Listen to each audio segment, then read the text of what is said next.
Hi, it's Caleb with Terrytown RV. I'm out here at a 2022 Cougar 316 RLS, and we're going to do an orientation today. We'll start right up here in the front.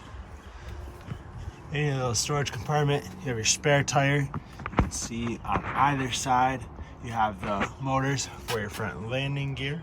With the landing gear here, it's going to extend from here up, and then you see you have the feet that drop down. You have the pins on either side. When you retract the jacks, you'll pull those pins inside the feet the rest of the way up so that they're fully retracted. Same thing when you go to drop them down. Pull the pins, let the feet drop about 10, so that there's like 10 or 12 holes that are showing there. That's a pretty good range, so you don't have them extended too far or not enough, so that forces that to extend farther. But 10 to 12 holes there showing is a good range. And then right here you have your battery box. You fit up to 2 batteries in there. Then you have your battery disconnect here as well. So right now it's in the power on position. That means your batteries are on and connected. If you wanted to disconnect them for power, turn that to the left to power off. That's going to disconnect your batteries. However, when it's disconnected, they will not be able to charge through shore power or through your vehicle through the 7-way. Right here, you have 2 switches for the lights on the front cap. You have the orange LEDs and the one up top. And then you have your docking light there by the mirror above the pin box. And this light just has a switch on the bottom of it. Work our way around to the side. You have a sticker with all your vehicle information on it. So there's weights, VIN numbers on there, tire pressures on there as well. We have one of your 2 30-pound propane tanks here. You can see the regulators up in the back.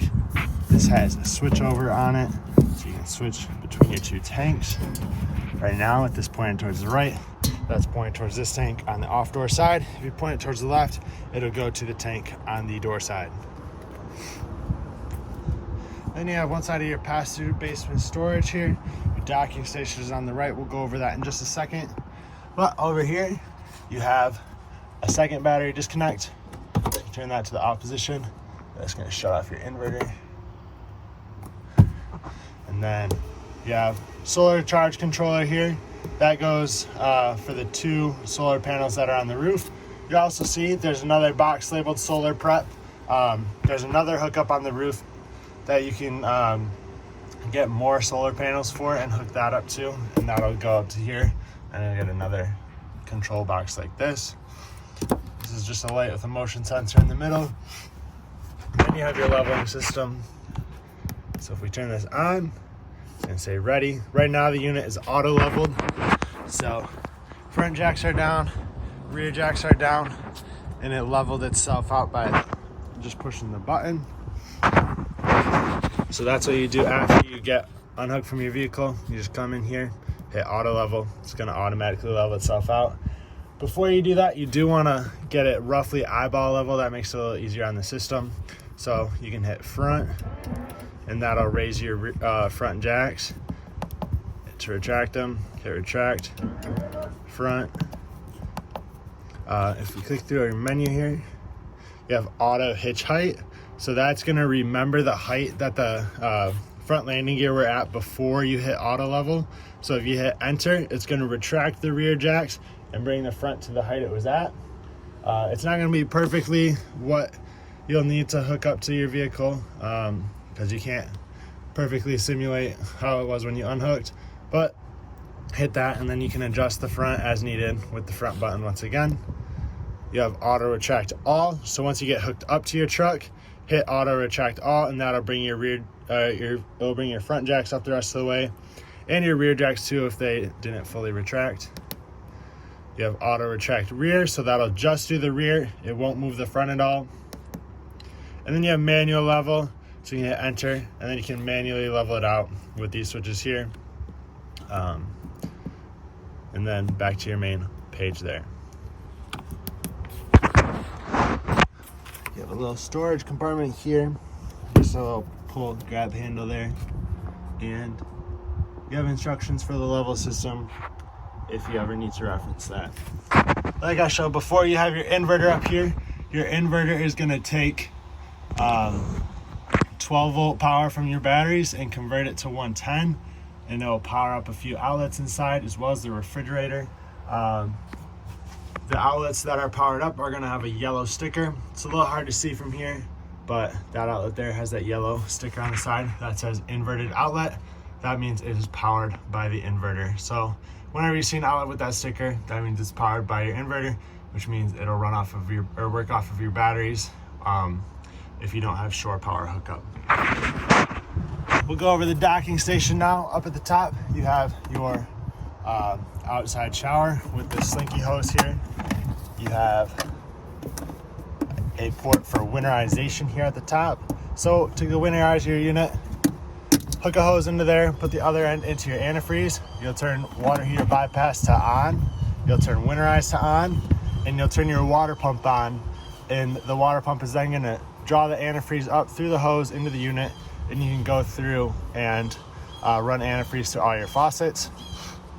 Below that is your city water connection.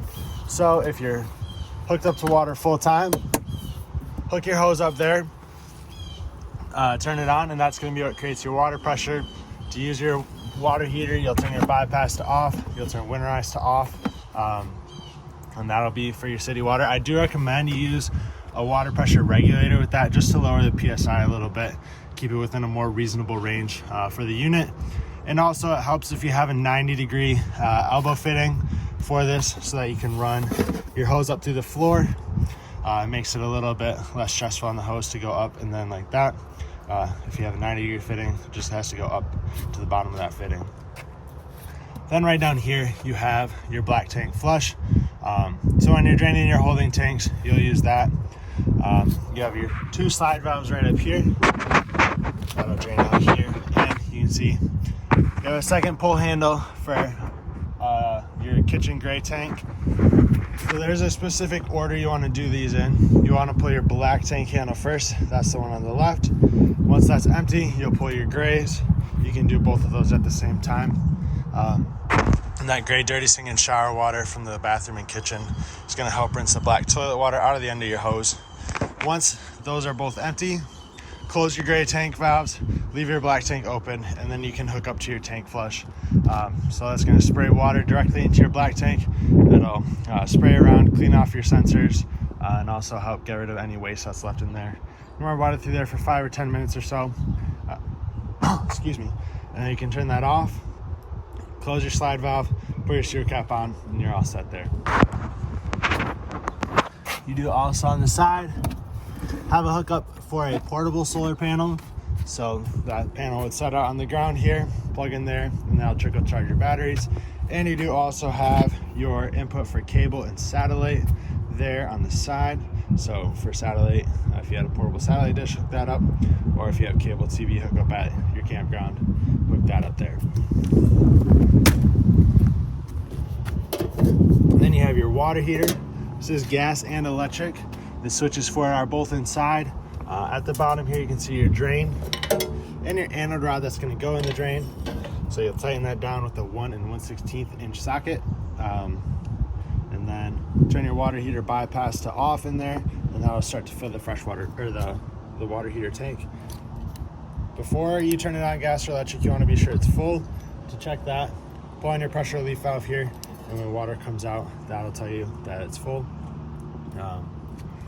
Then you can turn it on inside. For electric hookup, you do need 110 power, and for gas, you need your propane turned on. When you're all done camping or using it, I recommend you take your anode rod out so that the water can drain out here.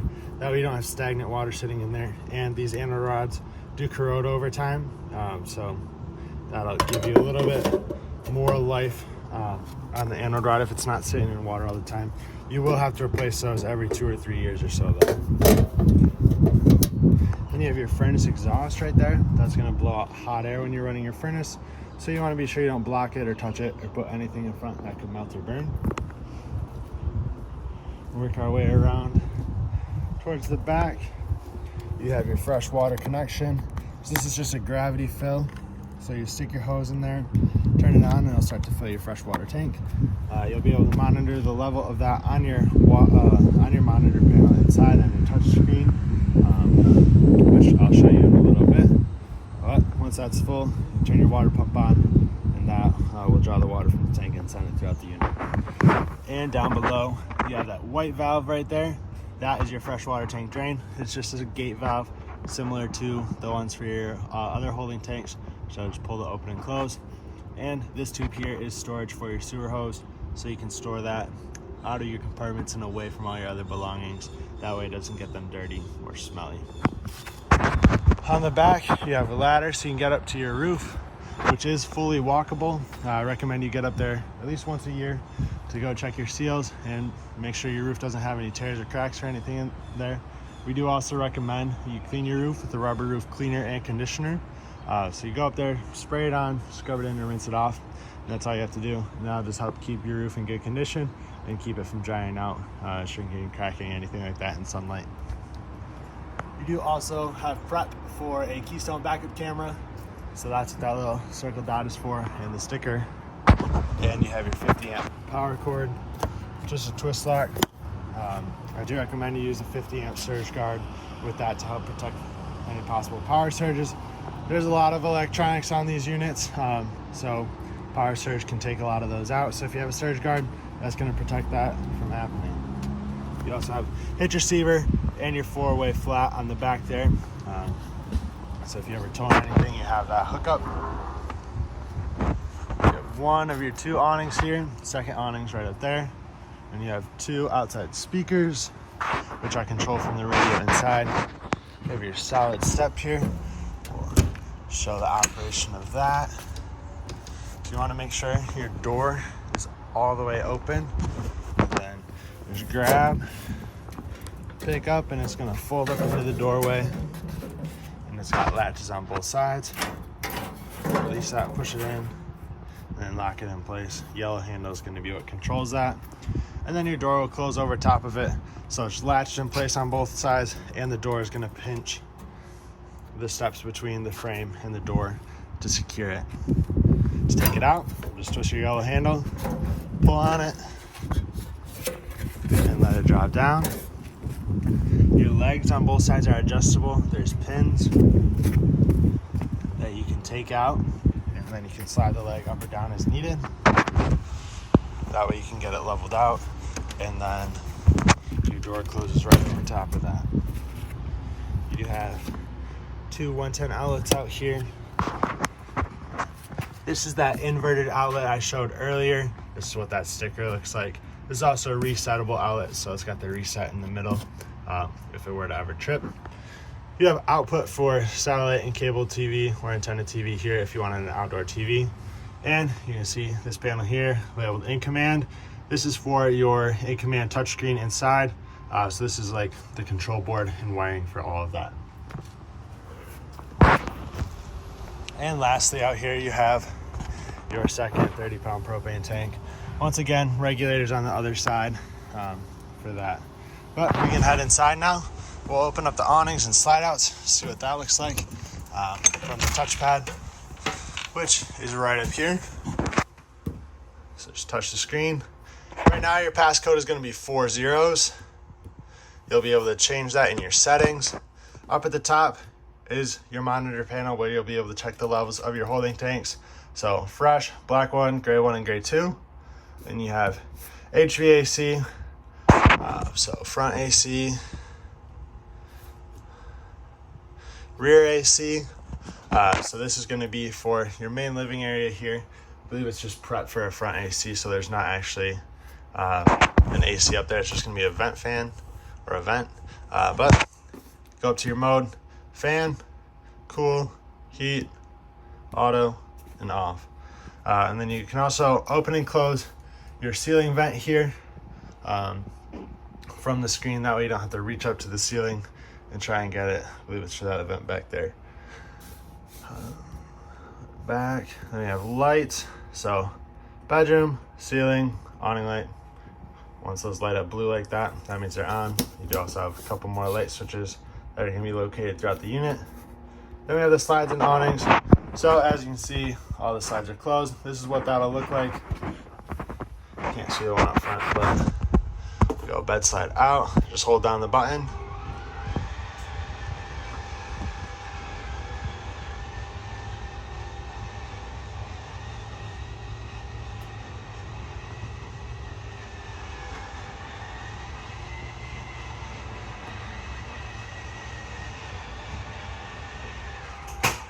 And that's fully extended.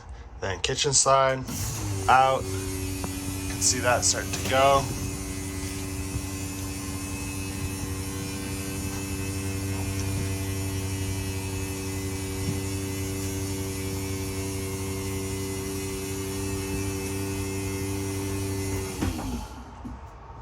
And then sofa and dinette. Hold that out. Your sofa slide here, this is a rack and pinion style motor. So it's gonna make a clicking sound when it's all the way in or when it's all the way out. That's gonna be your signal to turn it off. Your kitchen slide is a cable style slide. So it's just gonna stop once it's fully extended and fully retracted. And let this close here. There's that clicking sound. Your bed slide is a Schwintek slide. So you'll hear the motor stop once it's fully extended. We'll go over the rest of the panel here now. So you have your two awnings, front and rear. So we'll hold down front, out. That's gonna start to extend that. Your awnings are not gonna stop automatically as you're on them out, so you do wanna keep an eye on it. There's gonna be a little piece of extra fabric that hangs down. That'll be your signal that it's fully extended. And you also see the bare awning tube.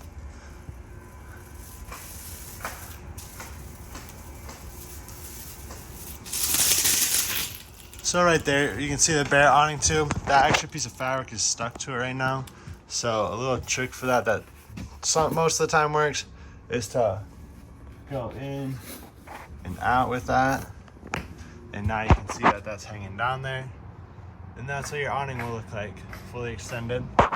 On either arm, you can pull down right here and it'll bend at this elbow. And that way you can adjust the pitch of the awning to drain water off of it so it doesn't pool up in the middle. That'll go be the same thing for your rear awning. Just be sure you straighten that back out before you go to close it. To close it, simply hold down in and that'll retract. We'll just let that out for now. See the rear awning starting to come out too. There's going to be a little bit of a gap and a little bit of a height difference between them. That's just how they are when you have both of them out.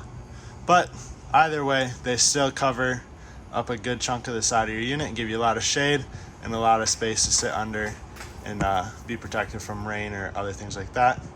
You can see that valance hangs down once again. So it'll work the same for both awnings. We'll run that in just a little bit here. Oops, wrong one. You can see right above your two light switches here, this little plastic piece, that is a sensor for the HVAC system. So it senses the temperature of the zone and sends that to your thermostat so that once it reaches the set temperature, it'll shut the system off until it needs to kick back on again. So that's, if you see anything like that, that's what that's for. Down at the bottom here, it shows your battery voltage. You can turn your water pump on and off, and if you click water heater, gas, electric, or both, it's going to heat up fastest when you run both of them because both heating elements are on. Otherwise, if you run them individually, gas heats up faster than electric, but it does also use your propane. If you're staying at a campground, I would recommend just turning on electric because you don't pay for the electric use there. So it works a little bit better. Interior lights here, that does, oops, wrong, I want lights. That'll do just the bedroom and ceiling lights that are paired up to this. Those do also have individual switches that look like this. You can see they have a little blue light behind them. Any light like that has that blue light, there's one there, and there's one on the back wall back here. Those are the ones that are paired to the interior lights here. We'll go to the settings page. So you can set up Bluetooth on here and pair your phone to it. You'll need the in-command app, but once you get that app, you'll be able to run everything that's on here on your phone. That way you don't have to come up to the panel here every time. Change your passcode right here. Go 000. Go back because I don't want to change that for you guys. You can change some other settings on here as well. They do have information on the system as well for you. So that's just a little glimpse into that. We'll head into the bathroom next. So you have your light switch there. Although this one has that blue light, this is not paired up to the screen. It's just a separate switch here. But you have his and her sink. You have your another resettable GFCI outlet. Toilet auto flush. Halfway down brings water into the bowl. All the way down flushes it into the black tank. And then we have your shower with the sliding glass doors. These doors do have a travel lock on them. You want to make sure that that's pushed all the way down. It'll click into place, and that'll secure your doors, keep them from moving around when you're going down the road. We'll head into the bedroom now. Up here you have another outlet labeled as inverted. So that means it's powered by the inverter once again. And you do have a USB outlet above that as well. You have a vent in the ceiling. See, this is your prep spot for a second AC, which we saw on the touchpad. But it just has a vent in it right now. If we pick up on the bed, you do have a good sized storage area underneath it. And the bed is held up by struts on either side. So you can get in there and not have to hold the bed up while you're doing that. Makes that a little bit easier.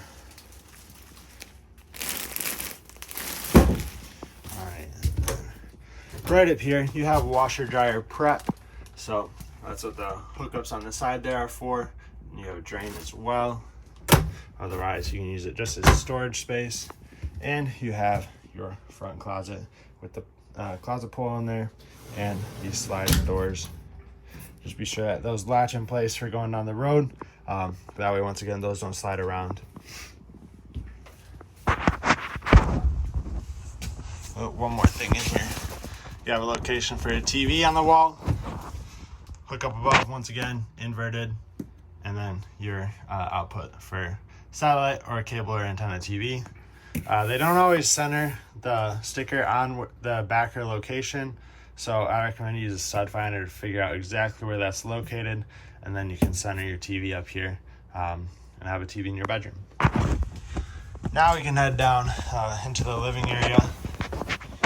Right here, you have your carbon monoxide detector. As long as this green light is on, that means it's working. That does draw continuously off your batteries with that red or with that green light there. Over time, it will drain them down. And below that, you have your breakers and fuses. Breakers are all labeled here. Fuses are all labeled there. If a fuse were to go out, there'll be a LED that lights up by it, so you know which one is bad, and you'll be able to see that through the little window there. Yeah, residential style refrigerator. So that's gonna be full size, just like at your house. I'll just touch screen here. 3-second lock, so you hold that down.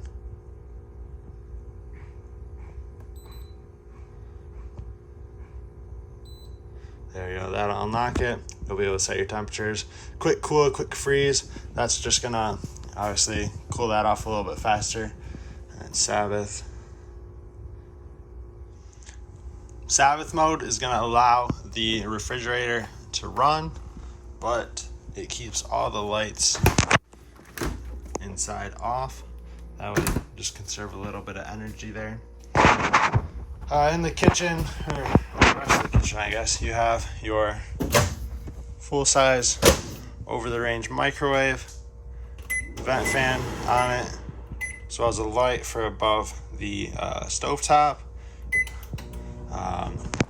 You have a light with a push button in the center of it here. Just push that center button to turn that on and off. You have for your stove, glass cover, folds up into the back, makes a little backsplash back there. And then you have your 3 burners on there. Turn it to the flame. Turn your igniter to the right until the burner is lit. Once that's lit, you can adjust your temperature. The igniter is also tied into the pilot light for the oven. So to light that, you'll turn it to the flame icon here. Push and hold this in while you turn your igniter. Once the pilot light is lit, you can set your temperature. And you have a two-way switch on here. If you flip it up, it does just the blue lights. If you flip it down, it does the blue lights, and you're up and down.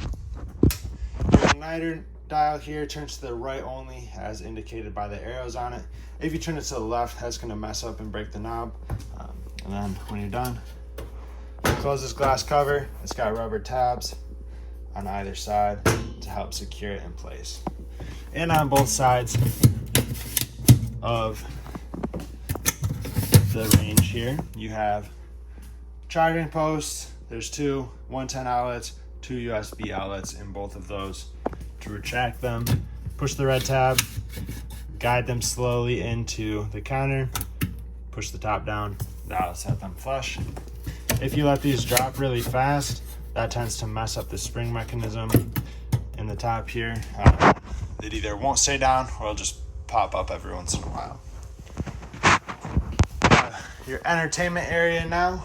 So you have a travel strap that holds the TV in place. You can also see that there's storage behind it. So once you swing this arm out, you'll have access to that. You have radio. It's also CD and DVD player. So that obviously will go in there. You have two speaker zones on here. Those show up at the top. Zone 1 is your inside speakers in the ceiling here. Zone 2 is going to be your speakers outside. And then you have aux, headphone jack, USB, and you can pair it to Bluetooth right here using that button.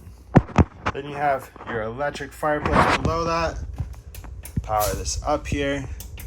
You can set your heat. The heat is going to come out of this vent here only. It's not going to heat up the glass or anything, so the glass will stay cool while it blows out heat from up there.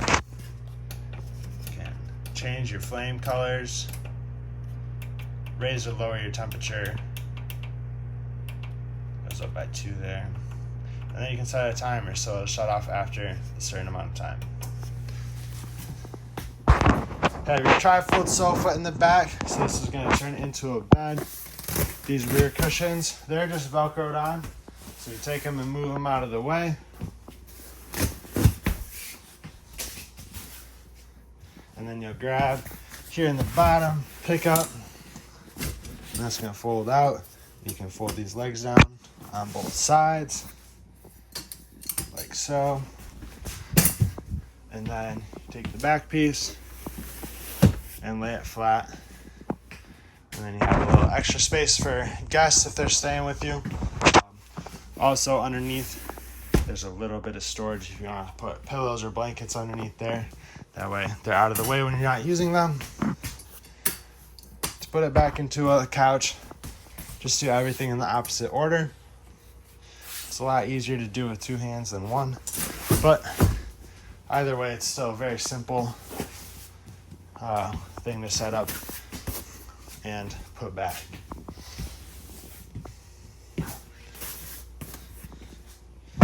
You have your theater seats here with your power controls for heat and massage and the light.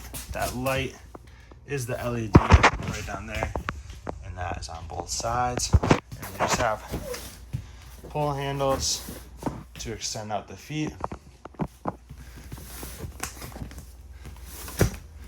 And you have a little bit of storage in the middle there as well. You have the table and chairs here. Your chairs do have storage underneath them. Just pick up on the seat. And your light above here has a dimmer. So that's going to do all 4 lights in the slide out here. That way, if you're watching like a movie or something, you can dim the lights. Or if you want to have like kind of a mood lighting for the area, that'll do that. And this table is solid mounted, so it does not fold down or anything. It's going to stay in this position. Your keys are here on your sink. Your purple keys here are for your entry door. Gray key is for your slam latch compartment doors. And then this silver key is going to work for the fresh water tank hookup. There's a little compartment door over top of that. That's what key to use for that. But that looks like everything for inside here. Hope this video is helpful to you. If you do have any questions, please feel free to reach out. We'd love to answer them for you. And thank you for choosing Tarrytown RV.